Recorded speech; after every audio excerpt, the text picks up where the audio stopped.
going on, Adventure Fam? Hope you're doing well. Hope you're having a fantastic Friday, September 29th. And October is almost here, which means for those of you who celebrate Halloween like crazies, your time is coming. We celebrate Halloween because we have kids. If we didn't have kids, we probably wouldn't think too much of it. But we celebrate October more so because in Arizona, that's when the weather starts to change and get a little better and cooler. And it was actually around 85 this morning when we were taking Adeline to school, so it actually felt nice. And so we're looking forward to those days, but I hope everyone's having a fantastic day. I'm about to head to the gym. You can see my gym attire here, and I'm about to head to the gym, but what I wanted to do is jump on here and give you guys a quick update video on the Icon of the Seas. And if you don't know what the Icon of the Seas is, you've been sleeping under a rock. So the Icon of the Seas is Royal Caribbean's newest cruise ship. It's also the newest class of cruise ships for Royal Caribbean, the Icon class, with the Icon of the Seas being the first ship of that class. So it's amazing, it's awesome, it's coming out, and it's the first sailing is January 27th. And the reason I know that is because Sarah and I, on that first inaugural sailing, we will be on board. It's gonna be a vlogger's heaven, of course. There's gonna be vloggers like crazy on there. We know a few people that are gonna be on there. You guys are going to come with us on that as well as the Icon takes off for the very first time. And we're so looking forward to it. So we've been keeping up with the Icon of the Seas, what's on board, what we can expect. And of course, it is the inaugural sailing, so it most likely won't be 100%, efficient or 100% put together. I'm expecting that there's going to be some things, but at the same time, I'm expecting this enormous ship, which will be the new world's largest ship. I'm expecting all grand things. So I'm super excited. And if you haven't been following along, what I want to jump into today is Royal Caribbean puts together they've got a series, I should say, called Making an Icon. And what that is it takes us through the different phases of making this iconic ship, no pun intended. So they've just put out their 13th installment of Making an Icon, and it's all surrounded by food. So the episode is all about food. I will link the episode in the description below, so you can go check that out on your own if you want to watch that. But it's all surrounding food. So Royal Caribbean, they do it big. They do it good with food. They really do. But on Icon of the Seas, it looks like there's going to be 20 new restaurants, or 20 new eateries, I should say, 20 new experiences on board this ship, in addition to all of the other experiences and dining experiences that are there. So 20 new ones, and it says that it's going to range in all different palatable tastes, so all different backgrounds, all different types of food, and it's just going to be something for everyone. I would imagine it's going to be hard for somebody on this ship not to find something they like. I mean, this ship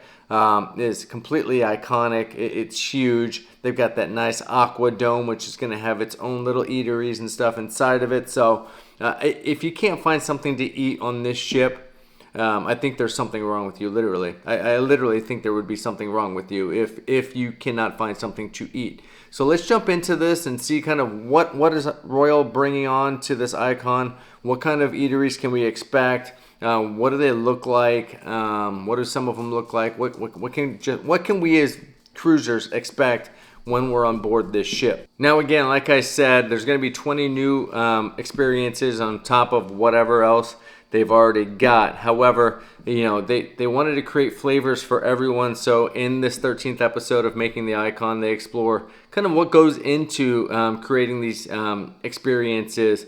What does it take to make these things come to reality? And then also, how do they ultimately put these into practice when the ship is built and when the ship sets sail for all of these guests to experience, such as myself and Sarah and everybody else that's going to be on the Icon of the Seas. Now, Jason Liberty, the president and CEO of Royal Caribbean, he came out and said he thinks that everybody that is coming on board the Icon of the Seas is really going to look at the food and the dining experiences as an adventure.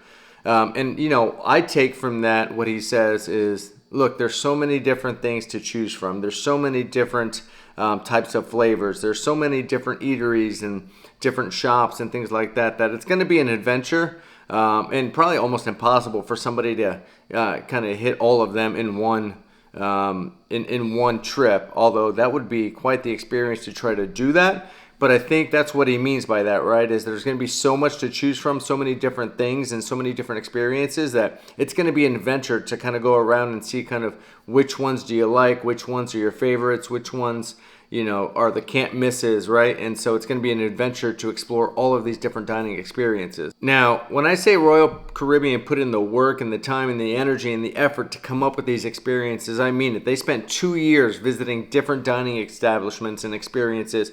New York, Barcelona, Spain, Paris, Vegas, you know, you name it. They went to these different places to experience the best culinary experiences they can get for inspiration, to bring to the icon of the seas. There's one particular restaurant we're going to get to that I'm super excited, and I hope we are able to get in and try it while we're on board, and I'll get to that one in a second. But there's going to be, they went all over the place to try to find inspiration to bring these dining experiences to the cruisers on the Icon of the Seas. In addition to going around and finding inspiration in these different cities, they also went and took surveys of past Royal Caribbean, cruisers to get their feedback, to get their experience feedback, and to try to implement some of that along with the research they did by traveling around so they tried to combine guest experiences in the past with what they were able to find around the world and try to mesh those into what we are going to see on board the Icon of the Seas. So the result of this is, now Icon of the Seas, keep in mind, is almost 251,000 gross tons. It's actually 250,800 gross tons.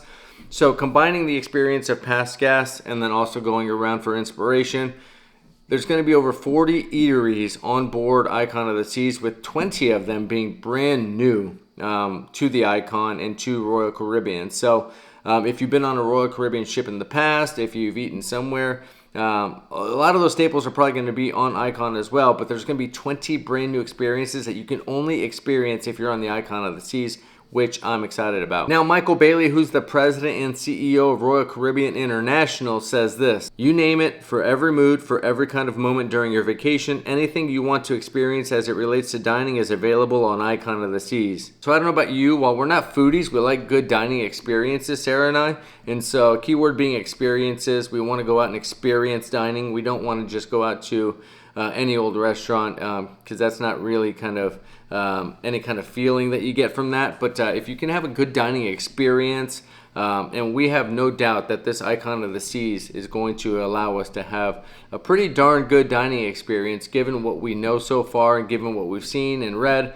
We have no doubt that we're going to have a great dining experience on board this new ship. Now, one of the experiences I'm looking forward to the most is the Empire Supper Club. It's a throwback to the 1920s in New York, and it's going to be a super premium dining experience.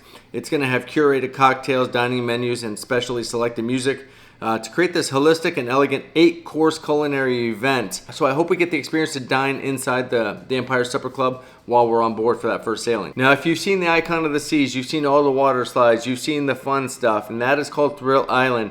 There's going to be an outdoor venue called the Base Camp in that area that's going to have cheese curds, chicken nuggets, French fries, all of the stuff that you would kind of find. Fast casual venue, great for the kids because it's a kid area, and great for adults alike. If you just want to if you want to grab a quick bite to eat, that's a great place to do it as well. I'm assuming it's going to be a pretty popular spot, especially with kids. I don't know how many kids are going to be on this first sailing, but I'm pretty sure that Base Camp restaurant is going to be pretty popular with kids and families alike. If they're out there enjoying the pool, enjoying the water slides, and they just want to grab a quick bite to eat without having to get up and go inside and do whatever. So I assume that Base Camp is going to be pretty popular. Now, if you're looking for the old staples, the old favorites, don't worry. Royal Caribbean's got your back on those too, people. Giovanni's, Playmakers, Sorrento's, Trellis Bar, all of those different venues are still going to be on this ship, the Icon.